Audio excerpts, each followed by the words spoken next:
کہ میں علی سے محبت کرتا ہوں کہ جو مولا علی کو بھی علیہ السلام یا رضی اللہ کہے اور اس کے بعد مولا کائنات سے جنگ کرنے والوں اور آپ کے دشمنوں کو بھی رضی اللہ کہے اور ان کا بھی احترام کرے۔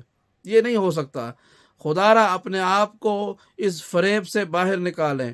آپ آمنے سامنے آنے والے دو لشکروں میں سے ہر ایک کا احترام نہیں کر سکتے۔ آپ کو ایک طرف کا انتخاب کرنا پڑے گا۔ آپ کو علی اعلان یہ کہنا پڑے گا کہ جب مولا کائنات جنگ بدر میں آتے ہیں تو آپ لشکر علی کے ساتھ ہیں، لشکر رسول کے ساتھ ہیں، یا لشکر بنی امیہ کے ساتھ ہیں۔ جب یہی علی اور رسول جنگ احد میں آتے ہیں تو آپ کو یہ انتخاب کرنا پڑے گا کہ آپ محمد مصطفیٰ علی مرتضیٰ کے ساتھ ہیں یا آپ ابو سفیان کے ساتھ ہیں۔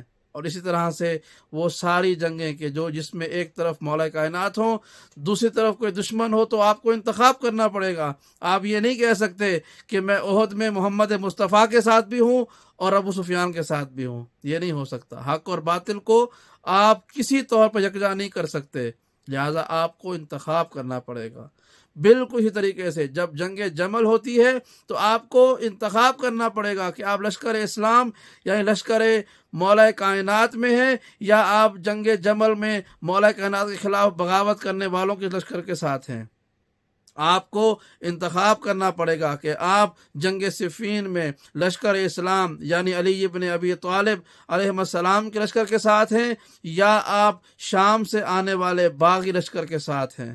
آپ کو جنگ نہروان میں بھی انتخاب کرنا پڑے گا کہ آپ علی کے حامی ہیں یا آپ نہروان کے ان خوارج کے حامی ہیں کہ جنہوں نے لشکر اسلام اور خلیفہ برحق کے خلاف بغاوت کی۔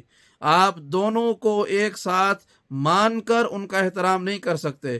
ہاں، اگر آپ جنگ جمل کے تمام خوارج کو اچھا مانتے ہیں، جنگ صفین کے تمام خوارج کو اچھا مانتے ہیں، تو پھر آپ پر لازم ہے کہ آپ ابن ملجم کو بھی علیہ السلام رضی اللہ کہا کریں۔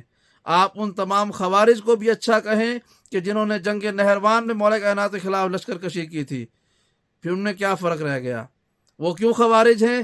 اس لیے کہ انہوں نے ایک حاکم برحق، خلیفہ برحق، اس کی حکومت کے خلاف، اس کی خلافت کے مقابلے پر لشکر کشی کی۔ تو ان تینوں جنگوں کا ایک ہی معیار ہونا چاہیے، ایک ہی دستور ہونا چاہیے۔